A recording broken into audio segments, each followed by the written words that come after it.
and welcome to Hi. another edition of Break Free B2B, where we discuss issues, topics, trends in the world of B2B marketing with people in and outside the biz, and help B2B marketers figure out ways that they can sort of break free and escape the constraints and limitations that some of us are traditionally facing. So we're really excited. I, by the way, am Nick Nelson, content strategist here at TopRank Marketing. Happy to be with you. Today we are here we're very excited about our guest today. It is Bachar-Reske.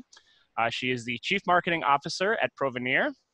And we're going to chat a little bit about what's going on in the world, what she's seeing, and sort of content marketing, content consumption, some of the trends, some of the changes, and look at this from sort of a high level and see how we can maybe get a little more in tune with our audiences. So, Adi, thank you very much for joining us today. How are you? Very good. Thank you for having me. Fantastic. Good. So by way of introduction, maybe you could let us know a little bit about your professional history and sort of the journey that's brought you to where you are today. Ooh, how long do we have?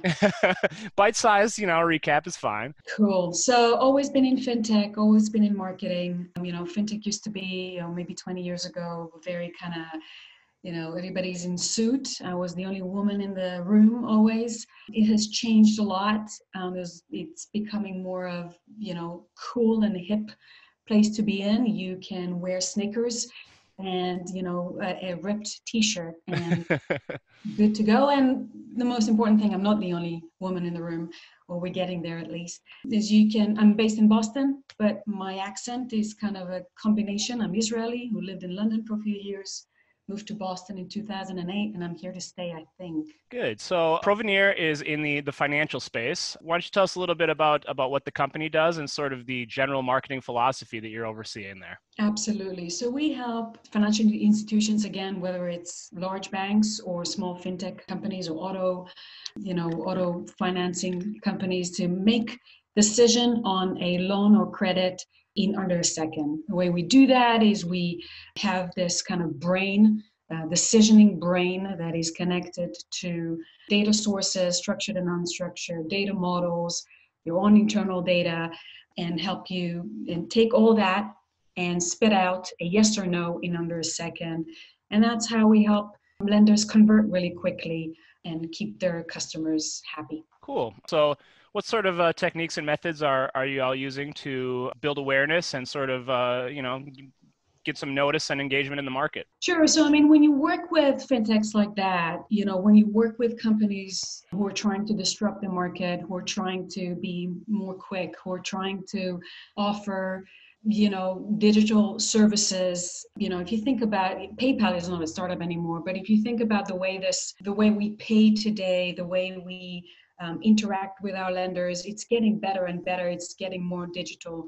So for companies like me, providing services for companies like this, I have to do the same thing, right? I have to be digital. I have to be easy to communicate with. I have to be kind of informal sometimes, authentic, offer data that's easy to consume, no more, long data sheets, no more long, even ebooks. Who's got time for that? It's got to be easy and quick to consume and understand. Yeah, so I think that transitions us nicely into a topic that I would love to discuss with you. The changing preferences, attention spans, content consumption trends. That's something that we're really interested in here at TopRank Marketing. We're always trying to keep a very tight finger on the pulse. What are you seeing from your end? You just mentioned a little bit that sort of the ebook format, the long form. I do think that it can work, if it's really high quality and really relevant, but it sounds like you're definitely seeing that shift too. I don't want to say snackable because I hate that word, but really more sort of digestible, short form, scannable, easy to access and internalize content. Right. So I always kind of think about myself, and I think we're all turning into goldfish, right? We have a 3-second, attention span. We can only remember like a certain amount of things. We need something quick. We all have our iPhones. If we don't get what we kind of need in 2 seconds, we just go crazy, right? So I find myself, I don't read books anymore. I just don't have time for it. My eyes get really tired and I just don't have the time to sit down and actually read. But what I do, I got addicted to Audible, right? So I walk through a long airport, or I just sit down and wait for my daughter to finish her guitar lesson, and I'll just put it in my ears, and I read, at least 2 books a month that way. And I love it because it's the way Audible, they've changed too, right? So you got the authors now reading the story. It's a bit like a TED Talk that lasts for a few hours, which is brilliant. And the same for blogs. Blogs was the big thing a few years ago, but I mean, again, we don't have time to read. So we did this test here. We took some of the blogs and we kind of condensed them, shrink them up to a 1-minute video where we put the same content, but obviously a lot less. And we captured the essence of it. And the engagement was just phenomenal. So I guess my point, it's a long story, a long way to say, my point is, I think we're all very curious people in the same way we were, 10 years ago, 20 years ago. We just can consume, information differently. I look at my teenager, right? And she's in front of her phone, and everybody say how they don't read books and maybe they are not curious anymore and maybe they're all stupid. I disagree. I think that, they Google and they're very curious and they read a lot. They watch videos. They understand YouTube way more than I would ever understand. They just consume it differently. Yeah, I mean, it's a great point. The generational thing, I mean, we're the upcoming generation is digital natives, and this is sort of ingrained in them, right? Knowing how to navigate the web, knowing how to find information, and sort of having different ways to consume it. So I love that you touched on that model of sort of taking an existing piece of content, say a blog post, and finding ways to repurpose it and make it a little more extensible. I think that's something that not enough people are really doing. You put so much effort into creating a piece of content, you have a great maybe truth behind it or point being made, but you have to make it accessible in a lot of ways because, to your point, I mean, people are listening to Audible instead of reading a book now, or they're scanning social media to get information instead of reading a full blog post. So that is sort of the way that it's going. What are outside of maybe that specific example, are there other things that you're seeing that your team is doing or that you're seeing in the industry that you see as really kind of riding this wave and sort of getting ahead of the trend with these changing sort of preferences? Absolutely. I see people becoming more authentic and expose themselves a bit more. I think years ago, I talked about the financial industry and how everybody were in suits. It also reflected in our content. I feel that in our content, we were more formal. We had to kind of use big words, efficiency and, operations, and hide our kind of personality. It had to be in a black suit. I think nowadays, the way we get into our sneakers and we're allowed to wear the t-shirt, it also is reflected in the content that we write. I see a lot of my peers in the industry, and we're trying to do the same, change the tone.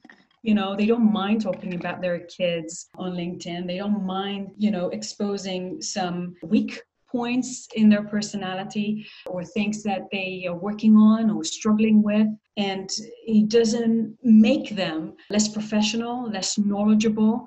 In fact, you see the engagement that people get on. I read yesterday, the CMO of Drift talked about his day with his kids, right?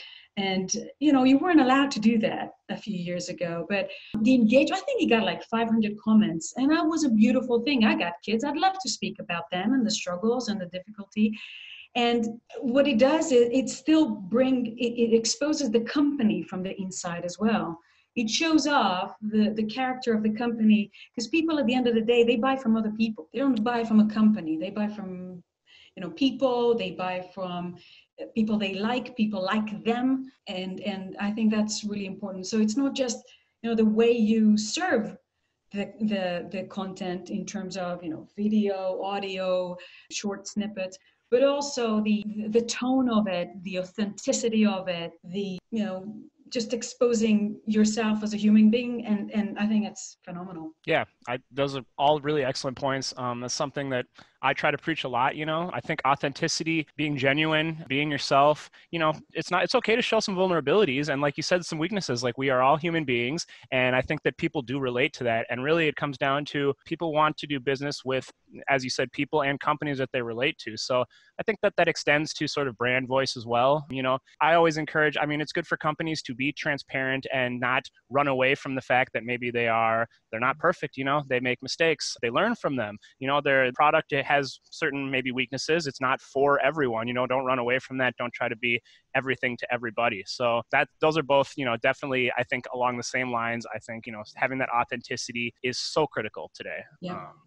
But it goes hand in hand. It's just different times, and we need to adopt. So it's cool. Absolutely. Yeah, it is. It's a transition and an adjustment for sure. So speaking of that, I think one thing that authenticity and relatability really can do is help sort of build trust, especially initially before there is an opportunity to have a relationship. And, being in the finance industry, I have to imagine that sort of trust, data security, privacy, those are big issues. So you're probably closer to this than most. What are you seeing from your perspective as far as the condition of sort of trust between customers and brands? And what are you guys doing to try to sort of make sure that you're strengthening and keeping that rapport? That's a fantastic question, because I think, again, being in this industry for that long, I've been, years ago, we had to be a big brand.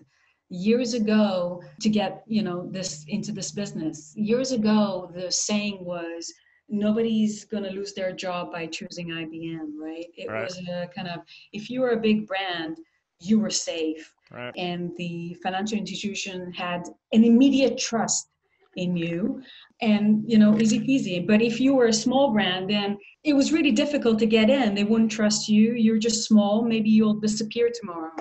It's funny, things have changed. So I speak to my customers all the time, and I ask them, large institutions and small institutions, I always ask them, why did you choose us? We're not a big player. We're not an IBM. Why did you choose us? And in the past probably year or so, I get the answer is really surprising, because they say, we chose you because you were small. We chose you because we wanted to work with somebody who's nimble, who can work with us, who can focus on us, because all these large businesses, they have other things to worry about. They may not focus on us. They may not sit down, listen to what we need, build something special for us, or, focus all their people and attention on us. So it's kind of a shift. So these days, the way you build the trust is, showing how, nimble you can be, how flexible you can be, both in obviously your development and your product, but also it has to be reflected in your marketing and the way you look online, in your digital presence. You have to look accessible, you have to look open, you have to, we talked about, vulnerability. So that, because clients nowadays, even financial institutions, are looking for that. They know that there is IBM out there. IBM is phenomenal. And I think they're exploring ways as well, actually. The Watson stuff is phenomenal. But you don't have to be that kind of buttoned up, large organization, big brand to earn their trust. Yeah, it's a shift as well. Yeah, well, and to your point, I think you're speaking of a shift that might show the opposite, that maybe it's becoming harder to have trust as the really big brand. People are making this transition where they're a little more comfortable going with a smaller company because they feel like they'll have a little more of their attention. They'll know the customer better. They'll have a little more of a direct relationship. So I think that's a big opportunity for smaller companies and a challenge, frankly, for the larger companies and enterprises out there. I think building trust at scale and personalization at scale are really they're in the same basket, right? It's all about proving to your customers that you know them. So, from the perspective of those larger companies that are dealing with that struggle, what are you seeing as, I know that marketing automation is something that you're interested in. Do you see automation or other technologies as sort of the path to being able to make that happen? It's a tough one, right? Because marketing automation was created there for us to do everything at scale, right? And for a while, I think we all kind of loved it, right? Because we all of a sudden were able to sprinkle our message to bazillions of people in one click. Wow, wonderful. But with that, I think we saw a challenge, right? Because all of a sudden, everybody did that. And I know, me as a CMO, I get, emails like that, probably 10 a day.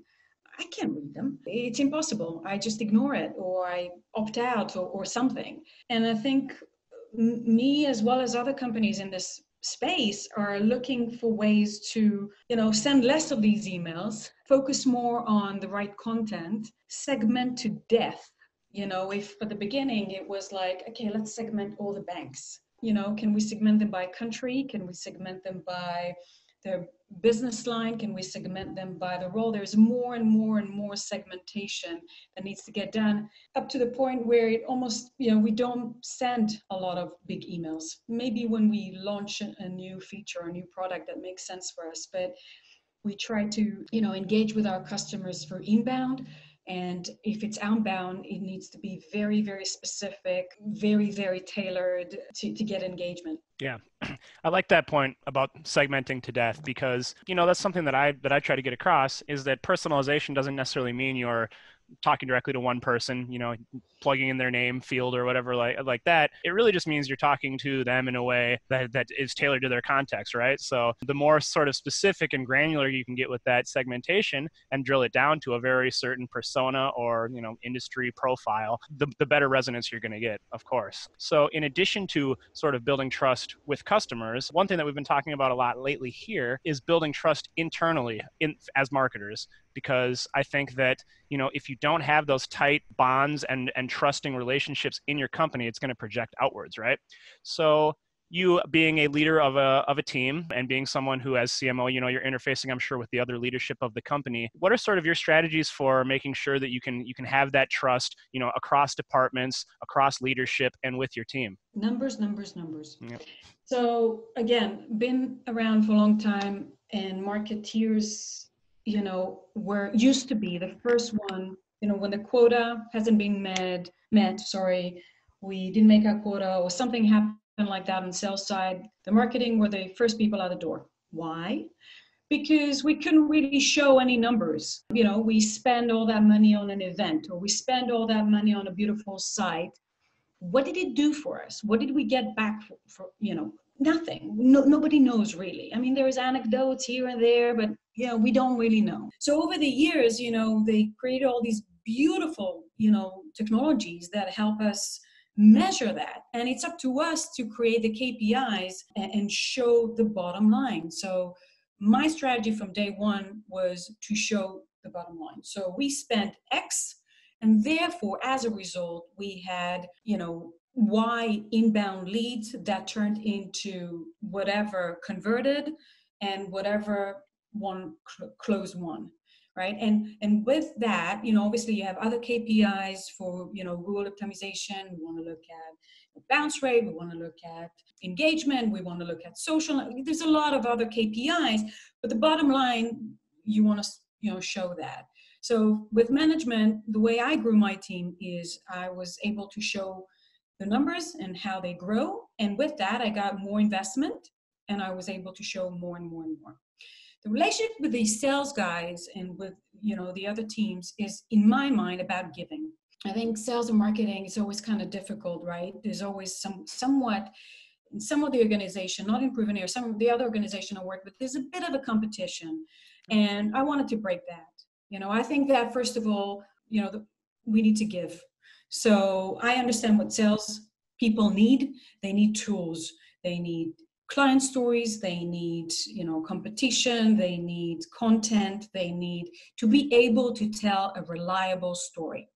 So the first thing I've done is make sure that they have the tools. And then I've asked for some things back later on. Can you connect me with a client? Join the call. Make sure that I'm not messing up your relationship with your client, because I understand that some of them will have, bad history with a marketeer who kind of killed the relationship because they said something they shouldn't have said. So, it's really important for me to give a lot and create that trust over time. It doesn't happen in one day, with the salespeople, with their clients. I think, and also, show the numbers. I think that's really, really, really important. And then you create some trust with the clients to help you create more and more content. And I've done that as well. Some really good stuff there. I think obviously the marketing and sales divide is something that so many people are struggling with and continue to, but at least it seems like we're confronting it a little more as an industry now. I think the alignment and orchestration topics are very top of mind for people. So, it's a great point that, you have to give before you can ask. And there is sort of maybe a built-in skepticism with a lot of salespeople towards marketing, but they like us when we're helping them get it done, right? So giving them that quality content that moves things forward. You mentioned client stories. Are there any types of content that you're really seeing that are making an impact, or is it just kind of just based on the situation? Like, you really have to assess, what does this prospect need? What's going to move the needle? What's going to speak to their exact pain point? So yeah, this is about segmentation. First of all, you need to create, a good, database of client stories. A lot of, how sometimes we got new salespeople who haven't been here when we closed these deals. So you need some kind of internal documentation of the case studies or the stories, such that they're able to tell it to their clients and have this kind of arsenal in their brain or somewhere, on their laptop, of stories that they can use in every situation. Mm-hmm. That's crucial. Mm-hmm. That's absolutely crucial. And then later on, they understand how important it was for them, and they can work with me on developing some more for their peers and for the company. Yeah, I think that's such a good area to focus, case studies, testimonials, making sure that they are compelling, interesting, not super blatantly, the company speaking about itself, getting really genuine sort of feedback and insights from people who you've worked with. I see that as a big way to break through. We live in the age of social proof, where people are getting a little more skeptical of brand messaging. They're going out and actively looking for user reviews. So I think being able to, as marketers, come up with case study and proof type content that is, as you mentioned, sort of tailored to a variety of different situations is a huge opportunity, of course. So, of course, tying back to sort of our main theme of the show here, we're really speaking to sort of practitioners and leaders in the B2B marketing space who feel like they're maybe hitting a wall in some particular aspect of what they're trying to do. And I think as it pertains to this particular discussion, maybe a lot of that is really trying to get their message across, trying to create content in a style and format that is going to get through. So, as we sort of distill this down to some of the things you've learned, some of the things we've talked about, what would sort of be your top advice for people who are in that situation, at a high level? Well, I always, try to give myself a few minutes or half an hour or even half a day to get some inspiration. I think it's really important for all of us, because if we keep doing what we're doing, first of all, it's boring. We're marketeers. We're creative people. We got to get ourselves out there and kind of learn some stuff. I also think, so give yourself some time to get inspired, whether it's going to, you're going to an event. Just troll the website, just look at what other people are doing and listen to your team. Many times we get into my weekly marketing team and I'll say to them, what do you think? What else should we do? What am I missing? What are we missing? What have you seen recently that inspired you? And I think it's really important because we're all marketeers in my team. We're all creative people. Each one of us have these crazy ideas, or we dream these crazy ideas, and we have to share them. And we have to kind of stop and think. So, look for that in your team as well. It's there because we all kind of live in this digital world. Maybe we saw something on Facebook. Maybe our kid was doing something on Instagram. Maybe, somebody saw something else. Just always come up with ideas, always test new things. But also at the same time, also criticize, what you tested. Did it actually work, or was it a fail? Should we do more of it, or was it kind of like, great idea, but maybe for something else, not for us? Yeah, experimentation, being willing to test is so important.